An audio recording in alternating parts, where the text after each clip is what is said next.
Thank you for joining the Fire Suppression Systems Association's webinar on NFPA 770, Hybrid Fire Extinguishing Water and Inert Gas Fire Extinguishing Systems. Your phone lines have been muted. If you have any questions during the presentation, please type them in the question box on the bottom right-hand side of your webinar control box, and we will take them throughout the presentation. This webinar is being recorded and will be available to download after the presentation is over. With us today, we have our webinar chair, Todd Stevens with Canestraro, and our presenter, Bob Ballard with Victaulic. I'll now turn the mic over to Todd to go over a few FSSA items and introduce our presenter. Thank you, Becca, and welcome to all of you that have joined us today. I trust that you're all safe and healthy during these very difficult times. A lot of us are busy working remote, and we appreciate that you've chosen to spend this next hour with us. Before we begin, we do have a few brief announcements that I wanted to review with everybody. And the first one is in regards to sponsorship opportunities. One way to do that is through our webinars that we're witnessing today. If you sponsor a webinar, your company information will be included on all webinar communication, including emails and social media posts. You'll have a single slide of all your company info on the webinar, and we'll announce you as the sponsor. And your information will also be included on the webinar webpage. The cost of that sponsorship is $750 per webinar. Another sponsorship opportunity is the marketing e-blasts.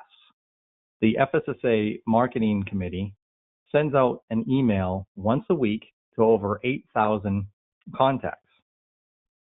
If you are a sponsor of these e-blasts, your company information will be included at the bottom of these emails for $100 per week with a minimum commitment of 4 weeks. If you're interested in either sponsorship opportunities, you can reach out to Becca Stinner, our Associate Director. Her email address is at the top right, becca@fssa.net. The next announcement that I wanted to mention is the online FSSA training program. The training program has been available for years, but we've recently updated the program platform. Now, the FSSA training program platform is a single platform. Students no longer have to go to a secondary website. All the tools and everything that they need is in one location. There's real-time enrollment. Once you've purchased the course, upon confirmation, you can jump right in and you have freedom to work where you want and when you want. Automated certifications allow you to take the course or period, and when you're completed, your certification will be sent to you as soon as you've passed that section. It's a smooth and easy way to navigate through. There's a lot of new interfacing, allowing you to ask review frequently asked questions. And there is a feature on there that provides helpful instructions and information to our students. And you can take notes now. There's an ability to take notes on the same platform that'll help you to study and hopefully pass your certification. For more information on that online training program, you can go to the website, fssa.net/training program. One other announcement that I did want to mention, due to the current situation and events that we're under, the FSSA membership has started a virtual town hall meetings once a week. This is a member-only event, and it's a great benefit to being an FSSA member. And it is not a presentation or a slideshow. It is truly a discussion. And it's a discussion amongst the members to talk about how we are all getting along with this current pandemic. Each week, we're picking a different topic, and it allows us to share ideas and practices with each other, allowing the opportunity to learn from others, as well as hopefully teach others ways to get through what we're up against. So that happens every Thursday at 2 o'clock Eastern Time. And tomorrow's topic is leading through a crisis. And our key panelist is going to be Anna Gavin. who's president of Fireline Corporation. Just a great benefit. It's been a great success, and I hope to continue to do that even beyond the COVID situation. So members, if you haven't joined, please join us tomorrow at 2. All right, so thank you for your patience in going through some of those announcements. We're going to go ahead and move forward with the presentation. And I want to introduce our presenter, who is Bob Ballard. Bob is a mechanical engineer and the Fire Suppression Technology Manager for Victaulic. Bob has 26 years of experience in the realm of fire protection research and development, working on products such as fire sprinklers, flexible fittings, valves, and suppression technology. He is involved with organizations such as SFPE, NFPA, AFSA, and of course, FSSA, where he currently serves on the board and is a technical committee member. Bob is also principal committee member for NFPA 770, 750, 318, and sits as an alternate to NFPA 75. So thank you for your patience, and at this point, I will turn it over to Bob. All right, thank you, Todd. Thank you, Becca. And thank you, everyone, for taking time out of your day to spend with me while I go through the NFPA 770, hybrid fire extinguishing water and inert gas fire extinguishing systems. So first, I wanted to start off with a disclaimer. I wanted to remind everybody that today, the opinions that I'm going to be giving today are my own. I'm not representing NFPA today. It's not the opinions of the committee, but it's going to be of my own. I also wanted to remind everyone that the FSSA webinars provide general information to FSSA members, and it's not intended to provide all the information necessary to determine the equipment material requirements and specific installations or applications. Always refer to the equipment manufacturer's instructions and recommendations along with other regulations and NFPA standards.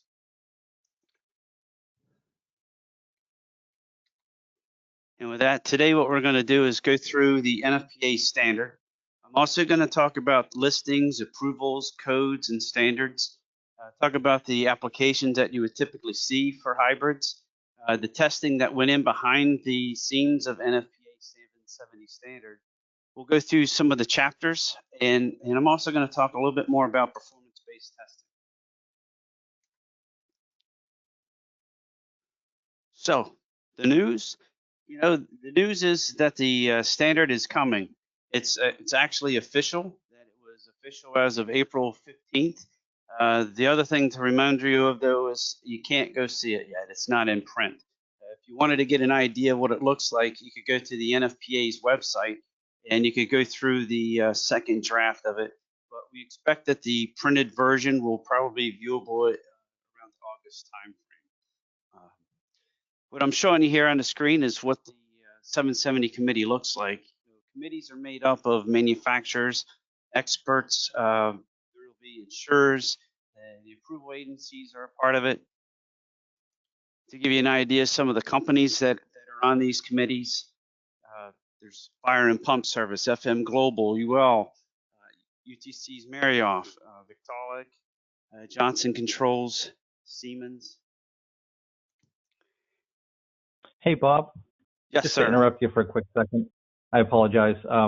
Just on the vocal side, you seem to be going in and out a little bit. Not sure if you're moving around or if your mic's moving. So, sorry about that. Kind of on that. That's okay.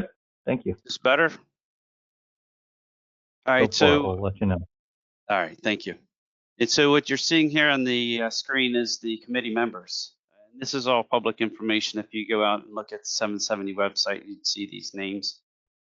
They're the principals and the alternates. Some of these people are FSSA members.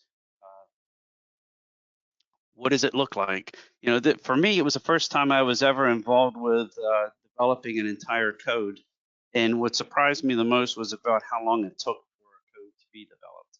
So in 2013, there were initial requests to develop a hybrid standard where NFPA's Research Foundation did a literary research to determine on whether was going to be developed for a company that had a product, or was it going to be that there were multiple companies that had products? Because NFPA is not in business to create a standard around one person's product. And so there was, at the time, there was Victaulic, there was Siemens, and Tyco that had produced hybrid systems. In 2015 is when we had our first meeting, and our own member, Tom Wasaki of the FSSA, had helped develop a draft that was submitted to the NFPA as a starting point.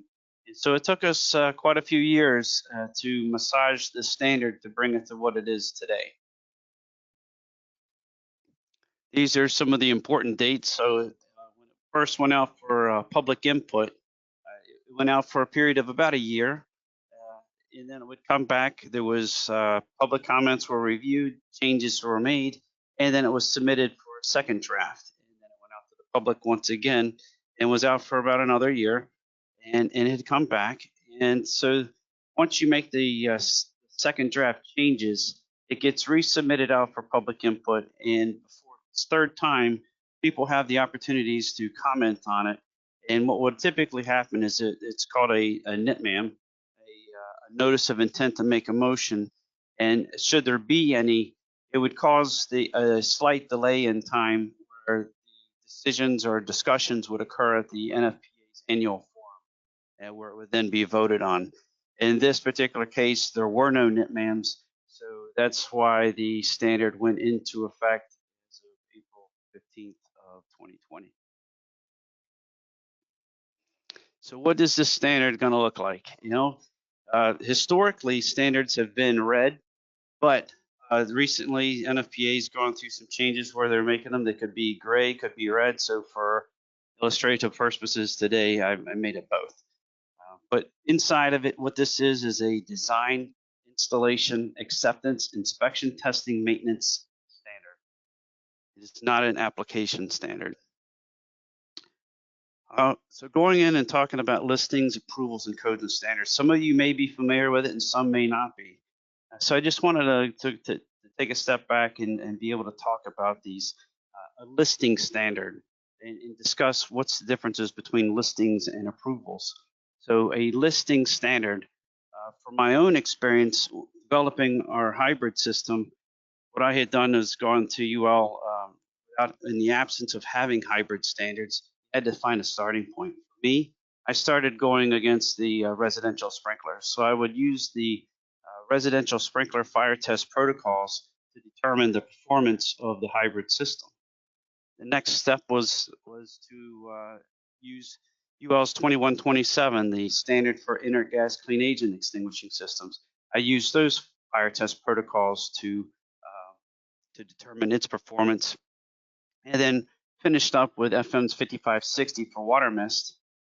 And then at the end of our FM testing, FM developed its own hybrid standard known as the 5580. So these, all the standards I've talked about so far are listing standards. The standards have fire test protocols and they include mechanical testing. And then based on those listings, you're applied to a number of applications. An approval, on the other hand, that could be granted by an HJ, and that could be based on performance-based testing, which would also include fire test protocols, and it may also include agency testing. So as of right now, FM has a hybrid standard, so you can go get your product listed to the FM's hybrid standard. We are working with other agencies such as UL, CCCF, LPCB, and VDS to develop these hybrid standards as well as NFPA.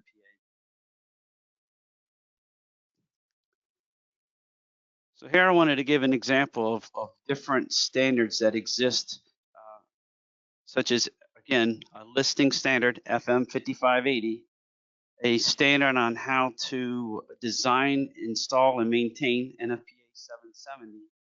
And then there's another version of standards, NFPA 850 as an example, is how do you apply the product inside, for this would be electric generating plants. So there's three things that I wanted to point out.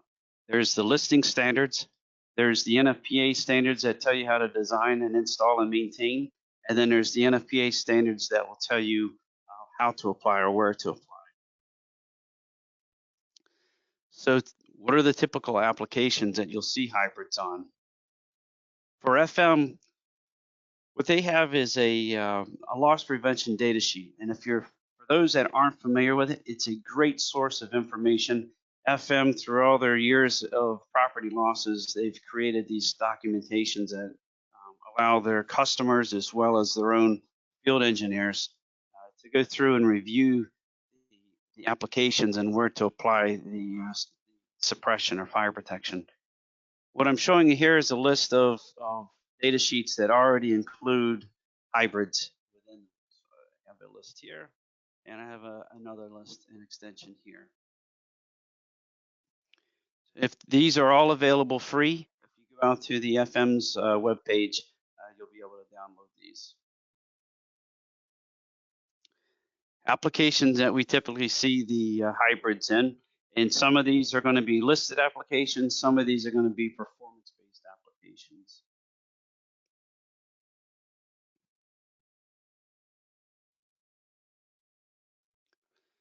So what went on behind the scenes of 770 to create such a standard? As I mentioned, 770 is a design, installation, maintenance. It also includes what fire test protocols are. In this case, what I'm showing you is in FM's 5580 fire testing. There was a series of fire tests you had to pass. Most involved pool fires. They've involved spray fires. The other thing that was included was performance-based fire testing. So in this, I wanted to give an example of a performance-based fire test. For us, we had a customer that had approached us asking for a hybrid system to protect a steel mill pickling line. Pickling lines are processing lines. They're usually plastic tanks because of the acids that are held within those tanks. Hydrochloric, sulfuric, nitric, hydrofluoric. The steel runs through the tanks, and these acids will eat off the contaminants from the surfaces. The hazards themselves are the plastic tanks. They have heaters on them, and because you couldn't go find a standard that would tell you exactly how to protect these, we had to do our own types of testing to determine the parameters and how you would install a hybrid system on this. So for my own experience, I did not have a lot of experience with burning polypropylene plastics. So in our laboratory, we would create the scenario where we would mock up a tank and we would try to ignite it, but not knowing all the details of what happened, we were able to obtain a fire report where a facility actually had the fire. It was caused by the heating coils too close to the side of the tank. And what you're seeing in this photo is that the fire actually occurred inside the tank as opposed to being outside. And what you would typically see on these is their overhead deluge system or a wheeled fire extinguisher. So you're relying on someone to see this before you can extinguish the fire. So in the absence of the standards, we went through and we continued to look at different scenarios of placing the fires within the tanks, trying to mock up that fire I just showed you. So we had placed the pan of heptane underneath of this tank, and we ignited it and we allowed it to burn through. And then we began to determine what parameters, how much of the hybrid media you needed to put in these applications for you to be able to extinguish the fire. But part of this performance-based testing was building mock-ups. So here we took the information from the job site. We came back to our laboratory and we created a full-scale mock-up. So what you're seeing on the screen is what we laid out on a computer model. We actually built a 60-foot full-scale mock-up, and then we placed fires on it just as we had seen occurring in the field. And so at the end of all of this testing, what we were able to do is write up a set of guidelines of how to protect these pickling lines. And so that is performance-based fire testing. Hey, Bob. Yes, Can I sir. interrupt you for a second? We did have a question that came in specific to the operating temperature limit. And the question was, any plans to extend the lower temperature limit? Sub-freezing operation is needed in many applications, or should the 770 scope be clear that it only applies to indoor controlled environment type applications? And again, if you can, on the audio side, you are still going in and out a little bit, so I don't know if your microphone or not, but you can clear that up. Okay. So I would believe that your temperature requirements are going to be more in line with your listings. So at the moment, most of the listings follow what you would already see with the water and the gas. So it's typically the 40 degrees to 130 degrees. If we have made modifications in the field where you may want to look at extended pipe runs that were in low temperatures that had the ability to heat trace, or you ensure that the water flow through that length of pipe wouldn't get to a freezing temperature. But I think what you're going to see is that's going to be more in line with what the listings are. So the other piece I wanted to talk about was hybrid testing at high elevations. Another thing, when we took a look at the other systems that have listings out there that deal with elevations and you account for the elevations in your calculations, we wanted to be able to justify our calculations that would be placed in 770. So we had gone out, spent a number of weeks at high elevations, 10,000 feet above sea level, 6,000 feet above sea level, and then back at 500 feet sea level, so that all of the information and testing would be applicable to the formulas that you would later find in 770.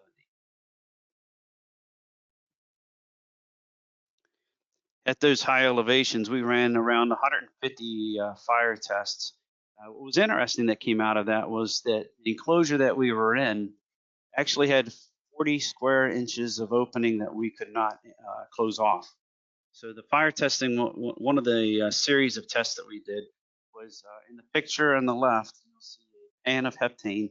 It is sitting on top of a scale. We would measure the amount of water or the amount of fuel consumption in the series of tests. There was thermocouples placed every foot from top to bottom. There were O2 sensors about every 2 feet from top to bottom. And there was an electronic igniter on that pan. And after extinguishment, we would try to reignite those pans. With 40 square inches of opening, it took us an hour and 20 minutes to be able to reignite the fire with the hybrid media inside this enclosure.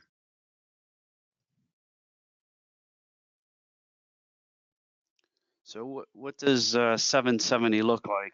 Chapter-wise, this was there was some comments that came off the committee. There were committee members that had been involved with water mist standards, the clean agent standards, CO2 standards, and what was interesting was at the conclusion of this draft, the comment was that they felt this was probably one of the most elaborate standards that had been put out in draft form. There's, as you can see here, there's 15 chapters and 3 annexes within this. What I'm going to do next is take you through a certain number of the chapters, things that I thought you might be interested in, some things to define. Here is hybrid fire extinguishing systems. It's an extinguishing system delivering hybrid media. Another unique thing about hybrid was that both the nitrogen and the gas contribute to the extinguishment.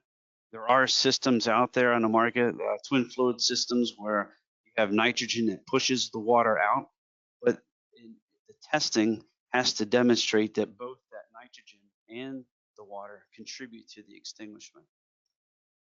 The hybrid media, in this case, it's going to be the water and inert gas, and it results in an atmosphere that's less than 16%. The hybrid nozzles is a device designed to deliver the hybrid media. In some cases, the media mixes within the nozzles, and in other cases, it may be external. It really depends on the manufacturer type of system.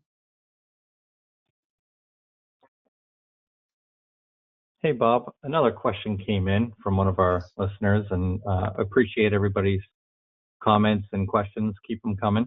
The question was, what type of inert gas is typically used for hybrid applications?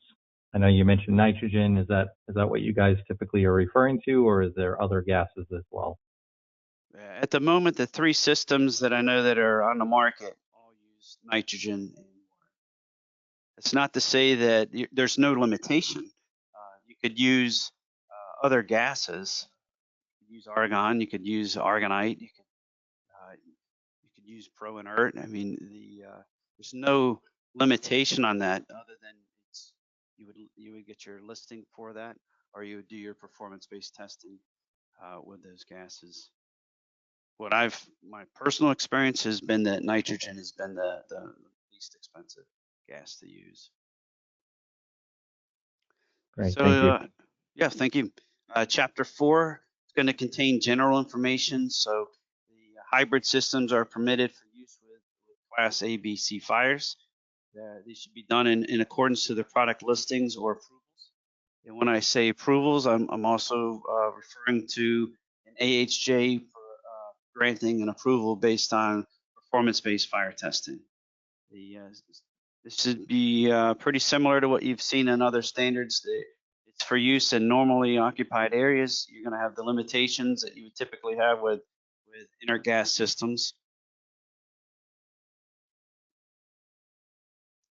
Chapter 5 is going to list out some of the components. One of the things I wanted to point out here was the hybrid nozzles have a DV99 of 200 microns. And why we felt that was important is because when you look at systems that are out on the market, particularly water mist systems, the water mist was considered anything less than 1,000 microns. And what that did was it allowed the use of high pressure water mist systems and low pressure water mist systems. And both of those types of systems kind of react differently in the fires. They have different performances. And what tends to happen is that the systems require testing in all scenarios, in every case, and because they're performance differences. We felt that if we could provide more limitations on hybrid systems, that there may be you may find similar performance from system to system. These systems will require pre-discharge alarms unless there's a threatens the life safety or can delay the responses and cause more property damage. Chapter 6 is going to go into the application and fire test protocols. Again, you're going to see here that the protection objectives in accordance with listings are approved by the AHJ. That was key to have in these standards, because as the standard, as NFPA 770 comes out, typically you're going to find that they're going to ask for listings, but with the lack of listing standards, you had to have the ability to also grant approvals based on performance-based fire testing until the listing agencies are able to create those listing standards. So you'll have the fire test protocols and the flooding factor. Flooding factor was something that that may be some new terminology for you, but basically what that is it's in the testing. It's the amount of hybrid media that was required to extinguish the fire. So to give you an idea what these fire test protocols look like, what you're seeing on the screen here is a Class B fire test. There's 3 different pan sizes. They require a 30-second pre-burn. And what you're seeing surrounding these pans are baffles. So the nozzles will be placed overhead. When they discharge, we wanted to make sure that the discharge from the nozzles did not produce any effects to the fire. So you put baffles around them. This isn't uncommon from what you would see with the other inert gas testing. But what I wanted to do here is give you an idea what this looks like. So the fire has been ignited. The fire on the left-hand side is giving you an overall view on right-hand side, you're going to see a close-up view of the fire. So you'll see the nozzles in the ceilings being discharged, and then you can watch the extinguishment.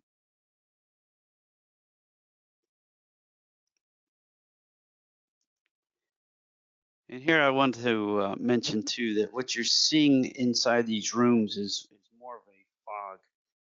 It's 10 micron droplets in this case, the same as what you would see if you were to walk outside and look at the white things floating around in the atmosphere. So another part of that fire test protocol is wood. So here you're seeing a wood crib. The top video that you see playing has a pan of heptane placed underneath of it and the wood crib over top. And what this does is it's ensuring that the wood crib is fully burning. And then what we'll do is we'll take that wood crib, we'll pick it up. The reason it's outside the room now is to make sure that it has full oxygen. The concern would be that if you go inside the room, that the room may start losing oxygen just from the fire breathing itself. So you would pick this fire up and you carry it inside of the room. You would then turn around, shut the door, operate the system, and you extinguish it. At the end of the test, which is 10 minutes, you would then pull the wood crib back out of the room, place it back onto that stand where it's in a full oxygenated atmosphere, and you wanted to make sure that it wouldn't reignite.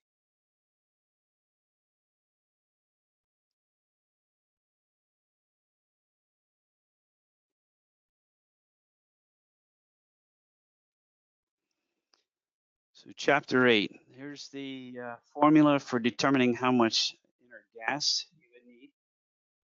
And again, this was based on the fire test protocols I've been showing you in our performance-based fire testing as well. So this is for the gas, and we have another formula that's for the water.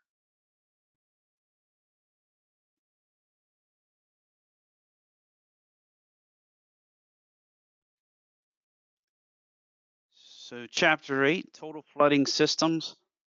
You'll see that it requires permanent enclosures. Enclosure requirements, they're asking you to refer to the listings or refer back to the design installation operations manual of the manufacturers. For forced ventilation, you have to account for the forced ventilation. You're going to normally want to shut down or dampen the air that's coming in. If you can't do that, then what you want to do is compensate for the amount. You have to take some measurements, determine how much exchange is going, and account in your calculations for that extra amount of hybrid media required. Also in Chapter 8, it's going to discuss the Class A, Class B, Class C. In every one of those cases, you see that there's going to be a 20% safety factor that's included. You'll have there's discussion about the discharge time.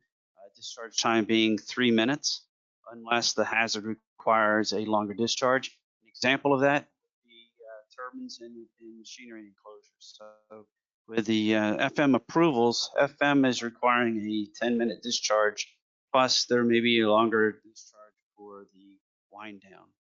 So if we were going in for a UL listing, that listing may be requiring a 3-minute, whereas FM may have something that's a different requirement.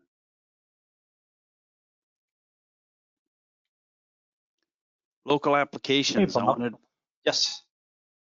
Before you jump into the design requirements for local app, we do have a couple questions that came in. Going back to, you don't have to move the slides back, but in Chapter 5, you talked about components, and there was a item under nozzles with a reference of D_V99. Can you explain what that means? The DV99? Yes, sorry. The DV99 means that 99% of those droplets need to be 200 microns. So when you discharge nozzles, you'll typically get a range of droplet sizes. In our case, my experience with UL and Penn State, our DV99 was 10 microns. We had particles that were less than 10 microns, and we had some particles that were up to 50 microns. But the majority of the droplets were in that 10 micron droplet range. Now, different manufacturers are going to have different DV99s, but for it to be a hybrid, they would all have to be underneath of the 200 DV99. Okay. Great, thank you. And then another question in reference to the water tank, specifically the water storage tank. If the water tank is pressurized, could pressure level serve as a water level indicator? All right, I got to think about that. So you're asking if the water tank is pressurized. Mm-hmm. You're asking whether the pressure of the tank would be an indicator of the water level? Yeah, that was the question. Could the pressure level serve as a water level indicator? But you're saying that there is a water level indication on the tank. Is that correct? Typically. Yes. Yeah, they would. I mean, Okay. for ours, we have a sight glass, and you would want to make sure that Mm-hmm. it's above the sight glass. There, you could put a float. I think for supervisory, you may put a float that's in there to determine whether you're above or below the minimum requirement. But you Okay. would need something like that. I don't think just pressure alone would be enough to tell you your water level. Understood. Okay. So a float or some sort of level that way, or a sight glass or some sort. Yeah. Another one actually. Okay. Go ahead.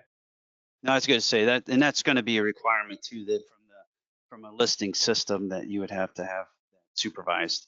The water level would have to be supervised. Gotcha. Okay. Next question that came in is, what is the source of detection in the hybrid system?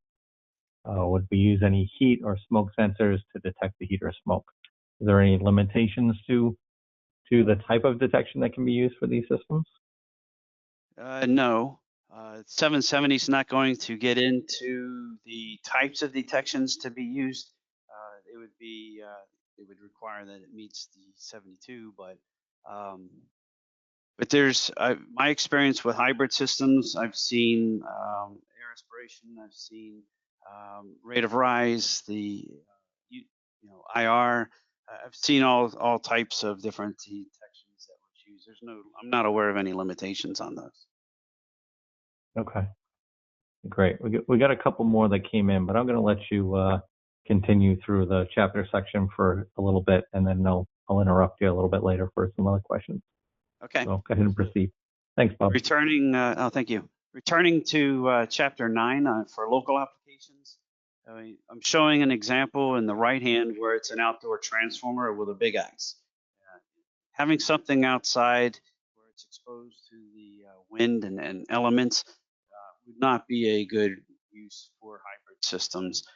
Indoors, where you have what I'm showing here with the green check mark, generator sets, that's a good use.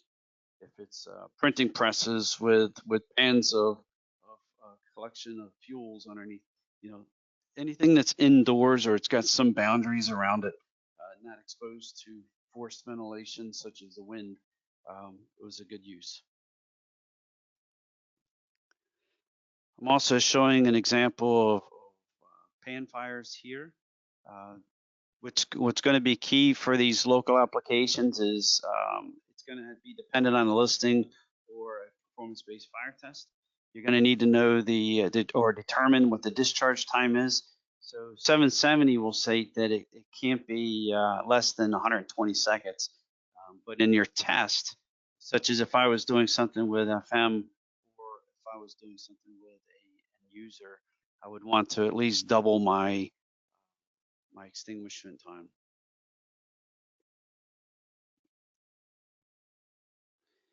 Chapter 11 is going to contain summary sheets, detailed worksheets, and owner's documentation. There is a lot of information here. I'm not going to go through every single one, but I wanted to give everybody an idea of what's in here. And I don't think it's going to be much different than what you've seen with water mist systems and a clean agent system, CO2 system, systems that you already have out there. It's going to be very similar documentation.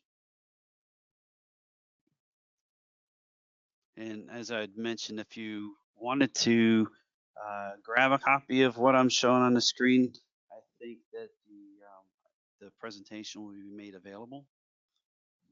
Otherwise, I would suggest going to NFPA's website and taking a look at the drafts that they have available. There's not a lot of change between the second draft, or it's not a lot of change that I can recall between the second draft and what's the final draft will be. But the detailed worksheets, you know, one of the things here is owner's documentation. You get a copy of the DIOM, manufacturer's DIOM. Chapter 12 is going to have the qualifications. And, you know, what's a qualified personnel? It's always a hot topic on these committees. For this, it's certified and trained by the manufacturer, or it can also be organized, an organization that's accepted by the HJ.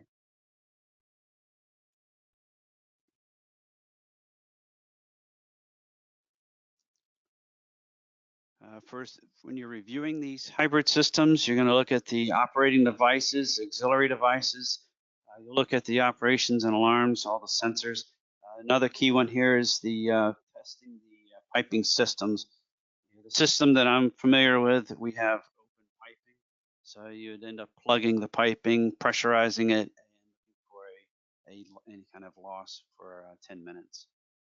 Pretty straightforward. And when you go into acceptance testing, what I'm showing here is a video of an acceptance test. So it is a pickling line. What you see are the inside the tanks, the tank doors or lids are open. So towards the left of this, you'll see nozzles that are discharging inside the tanks, as well as the nozzles that are discharging on the outside. And Todd, you were talking about the detection. That device that you're seeing straight in front of us is an IR detector. And again, what I was discussing before, these nozzles are generating 10 micron droplets, so a cloud. So you're seeing the cloud envelope in this space. And this test was to test for what was going on inside the tanks as well as the outside. And that was the reason for those lids to be open.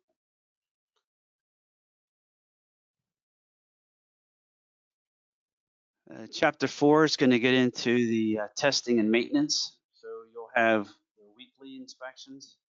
The inert gas and water supply lines, they should be checked. Nozzles would be checked to make sure they're not obstructed. Protective caps, making sure that those are in place. Making sure the fire alarm control panels are operational. The isolation valves, tamper seals. Then you would also have your semi-annual inspections, where you're checking the gas supplies, checking the water level in the storage tank. I know that had just come up. And then the manufacturer's DIOM. You know, a lot of this information will be also placed in the manufacturer's DIOMs. Your annuals. You're going to check and test the time delays for operation. You'll test for the audible signals, the visuals. You'll make sure all the warning signs are in place. You know, one of the things that pops up too is the when we talk about the pressures in the cylinders, making sure the inert gases don't have to be discharged. When you're checking the pressures, if they need to be refilled, you know, they can be sent back to the filling station where they'll check the dates on the cylinders. But for nitrogen, the nitrogen cylinders don't have to be discharged. If they've been sitting out there for 15, 20 years and they've never required to be refilled, even though they're past the 7-year or the 10-year stamp on the cylinders, they don't have to be discharged unless they have discharged and need to be refilled. They don't need to be pressure tested. Here I wanted to give some examples. Is there a question? Hey Bob, I'm going to interrupt you here. We're getting a lot of questions coming in, a lot of great ones. Let me just before you move on, we'll cover a couple of them here. One of the questions was from a fire consultant designer. And the question was, as a fire consultant and designer, when using this technology, do we make a pre-design that would then need to be checked by the manufacturer, or can we just proceed with the design using the standard similar to like a sprinkler system?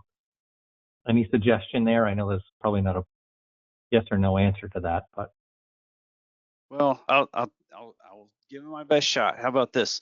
So I would say if you had somebody who was designing a system that was for a turbine, the turbines are really easy because as a consulting engineer, you could have go in and you could look at the product having a listing for the turbines, and NFPA, or I'm sorry, FM would have the standard that could also be referred to, and now you can refer to the NFPA 770 standard. That's a pretty straightforward. If you were looking at something for like a data center, the data centers there isn't a listing for the data center, but the manufacturer may have performance-based fire testing for it. So I think there what you would end up having is to contact the manufacturer, determine what performance-based fire testing has been done, and then work with the manufacturers to get an approval, which would probably be granted by an AHJ or involve an AHJ for that application. okay, yeah. So I hope that answered. Yeah, I'm assuming that the basis of the design is going to be provided through 770, but it never hurts to check with the manufacturer and some of their other requirements. Yeah, okay. One of the other questions came in. What were the minimum O2 levels in the test protocol examples? The minimum? So the minimum would be 16%. Hybrids have to be at least 16%. And what I've typically seen the hybrids operate within is 12.5 to 16%. If you were to look at the definition of a hybrid in FM's standard, FM would state the same. A hybrid is anywhere from 12.5 to 16%. Okay.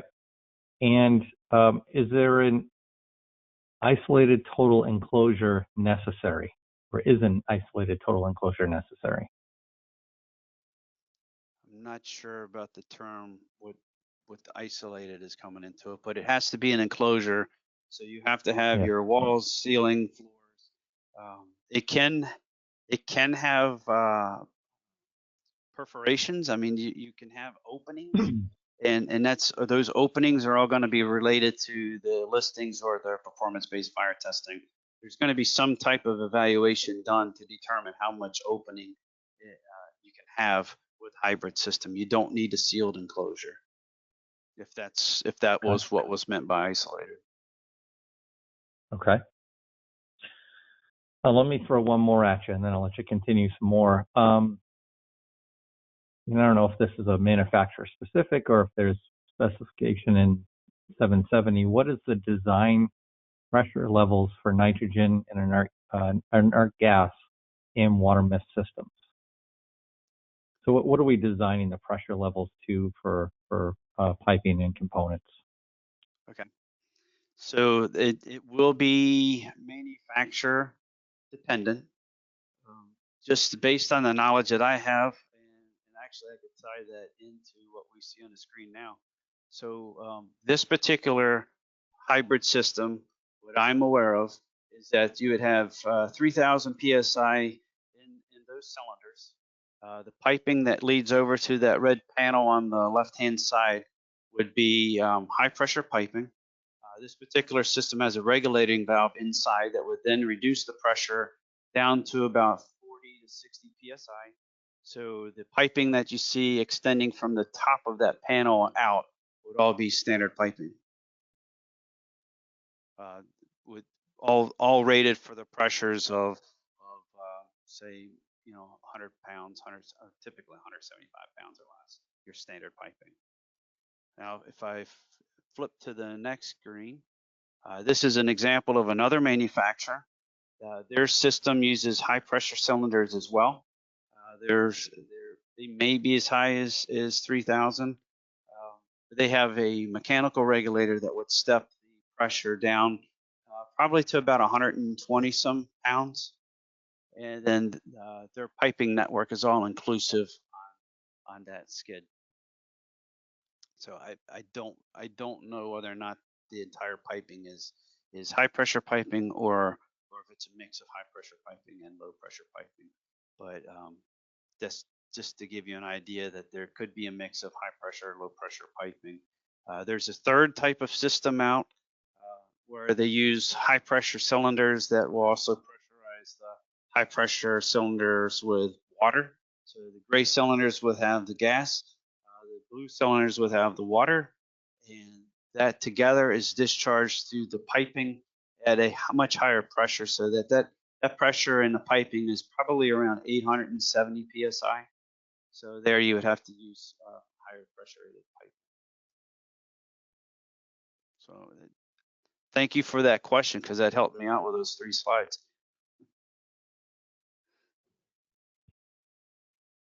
All right, so if I can do a little bit of a deeper dive into performance-based fire testing. I wanted to give just a few more other examples of where there may have been some requests for hybrid systems to be used in areas that don't have standards today. So in this particular case, it was in a NIOSH's test facility in Morgantown, West Virginia. So NIOSH is related to mines.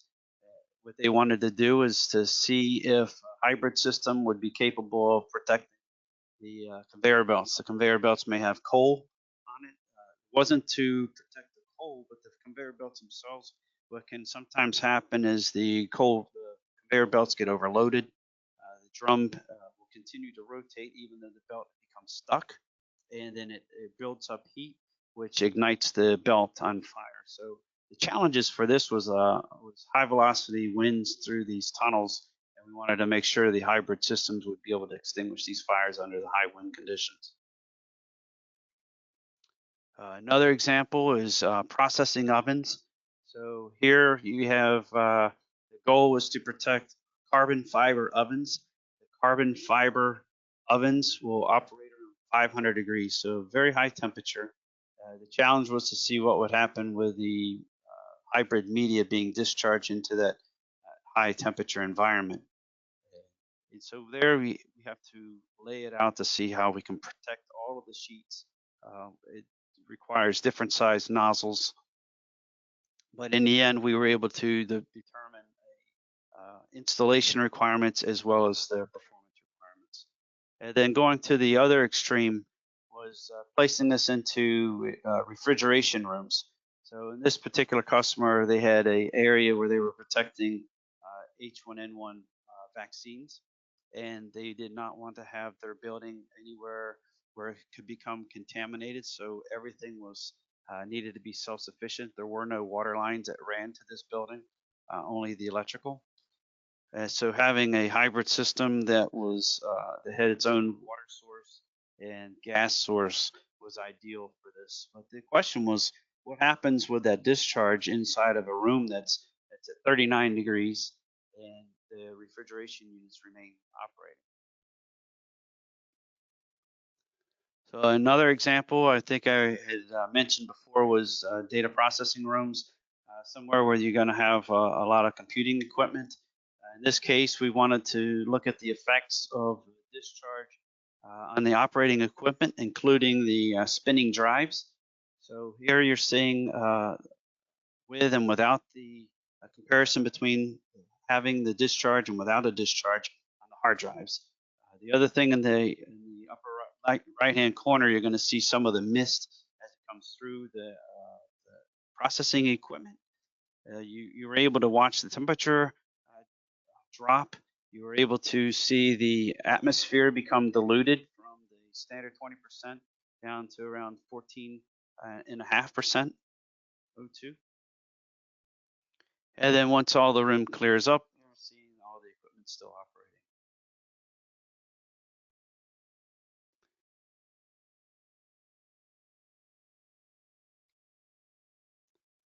Again, here we were looking at local application fire testing. You You may have a customer that it has an application where they collect fuels, flammable liquids, and so they're looking for a way to protect it. In this case, we were at FM running their standard 1 meter square pan of heptane, and then we'll go up to 2 square meters of heptane. And what's unique about watching the performance of hybrid nozzles here is that you really don't see a lot of the mist. The mist is being consumed by the fire as it's cooling the fire, and as the fire decays, then you will start to see more of the mist envelope that space. And I say mist, but I really should say fog.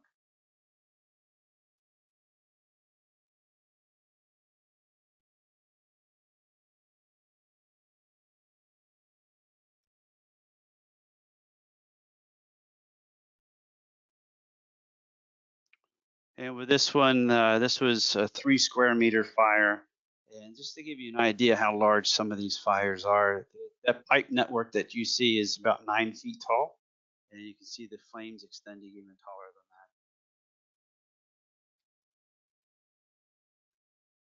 that. And with that, I also wanted to talk about what's coming out soon with FSSA is the hybrid guide. Hope to see that this year. But not only will the FSSA have the hybrid guide, but they have many other guides available as well. They have guides for the clean agents. They have guides for the carbon dioxide, special hazards, detection control. I really recommend if you're interested in getting more information about other systems and even pipe designs and venting designs, head out to the FSSA publications. Here's the web address up in the upper left-hand corner. That'll give you access to all of those guides I mentioned. And with that, I'd like to open it for any questions. Bob, thank you very much. That was a very informative presentation. And thank you for plugging the guides there. I know that the FSSA guide specifically for the hybrid systems is definitely going to be a popular one. So we're excited for the technical committee to get that buttoned up and out for purchase on our website. So definitely keep an eye out for that. We do have quite a few questions here. I don't know that we're going to get through all of them. I do want to take a couple minutes and go through some of them here. So let me see. One of the questions was in reference to FM, and I know you're not, you don't write the guidelines for FM, but just in your experience, it was asking if they are going to have continued stringent requirements. Apparently, this individual stated that FM requires basically double the amount of nitrogen bottles that are typically required. What can you speak on that with FM and their requirements? Yes, that's a, I can't. So FM is a insurance company, and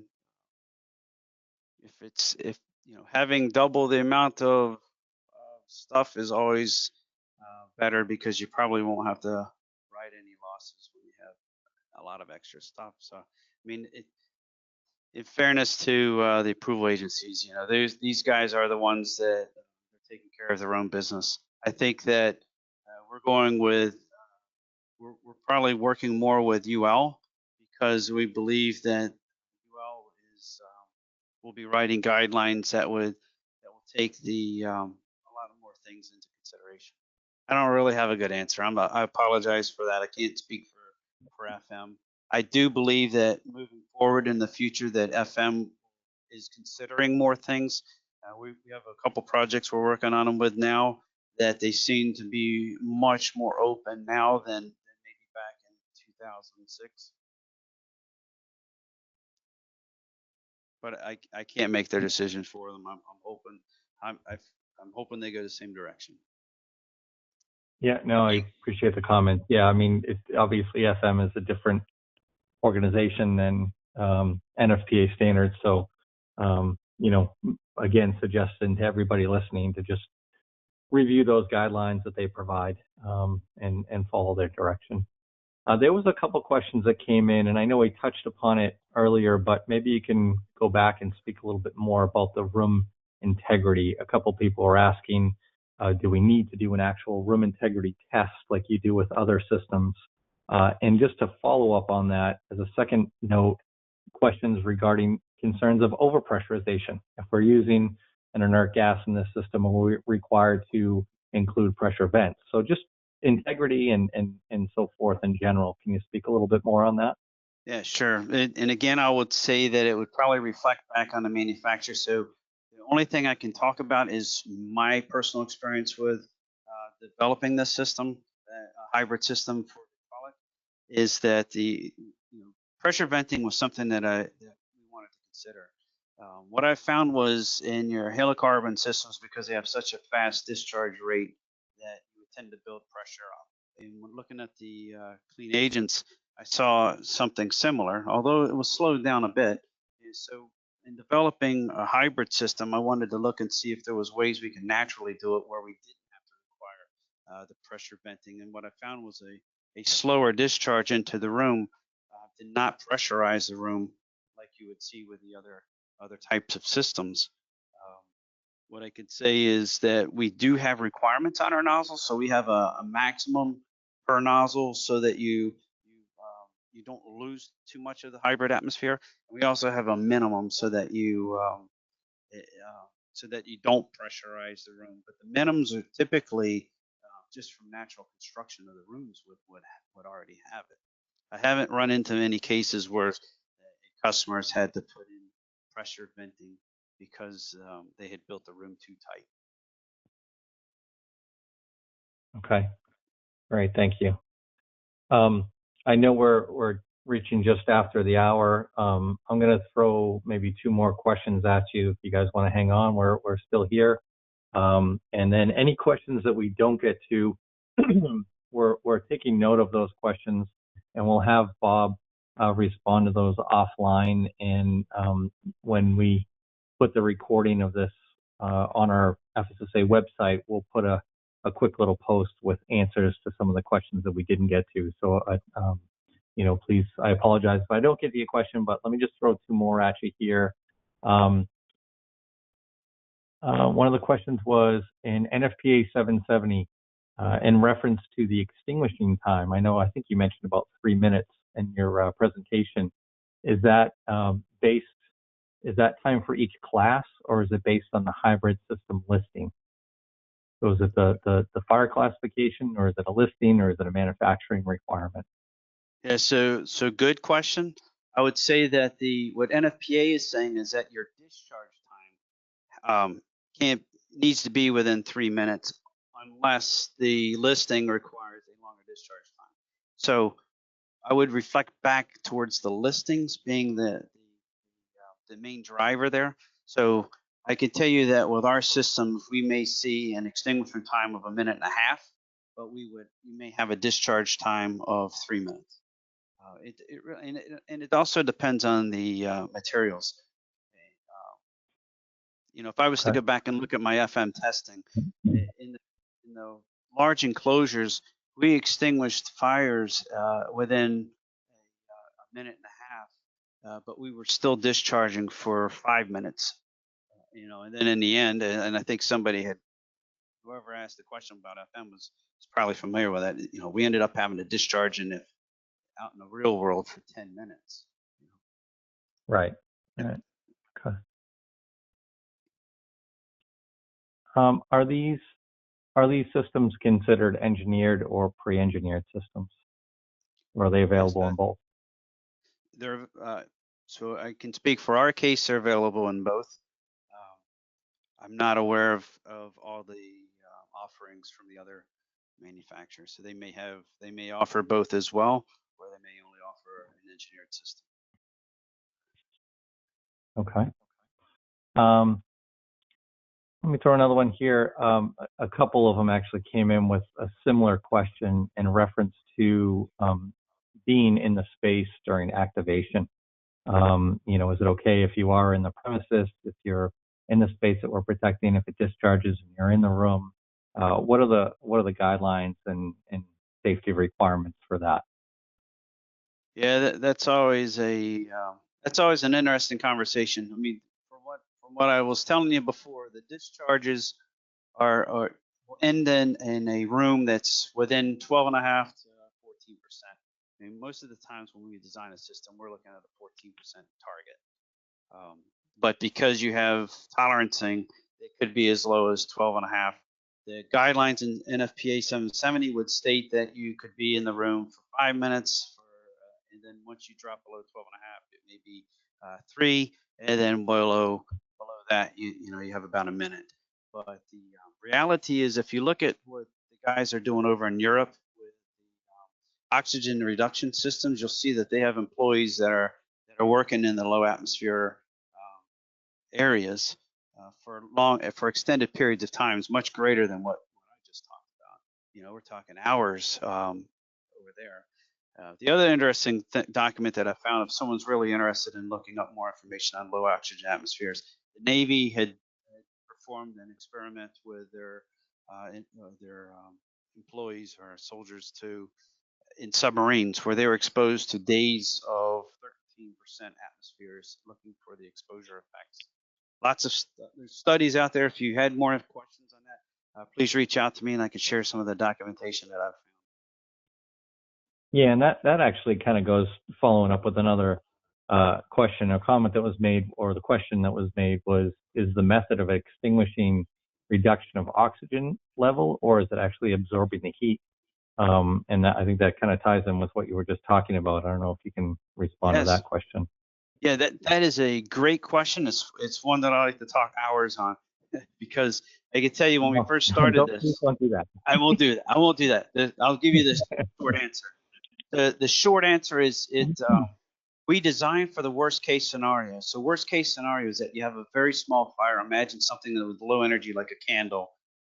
The designs would be such that when you discharge into that space, you get down to about 14%, where you would extinguish all size fires. Now, if you were to look at what we did with FM, where we had pool fires or high energy fires in a small enclosure, what you would find is that the fires would go out very quickly because both the nitrogen and the water is extinguishing the fires, but the water is becoming so effective because of the high heat energy that you're also getting displacement due to the expansion of the water into steam. And so you would find that the systems become very efficient with the larger the fire. It's similar to what you would see with water mist. Water mist becomes that's why you want to, they show you a water mist demo, you're going to see a large fire in a small enclosure because it's very impressive. If you put a small electrical fire inside of an enclosure, it would be very not effective. It wouldn't be very impressive. I hope that answers that question. Yeah, and you also mentioned earlier submarines and marines and that sort of thing. And Chapter 10 is Marine is reserved. Is there any updates to this chapter in the next edition? Has that been discussed by the committee at all, or is that just still reserved for now? It's reserved, but I would hope that by the time we do our next revision, we've got some information to put inside that. It really became a last minute thing, and we just didn't have enough time to but yeah, I would say the next edition will have information. Okay, great. Yeah, and again, I'll throw one last one, and I'll let everybody go. I want to be cognizant of their time, but I'm trying my hardest to get through everybody's questions. Does UL have a testing standard for hybrid? No, at the moment, but it may be being worked on. Who knows? Okay. Fair enough answer.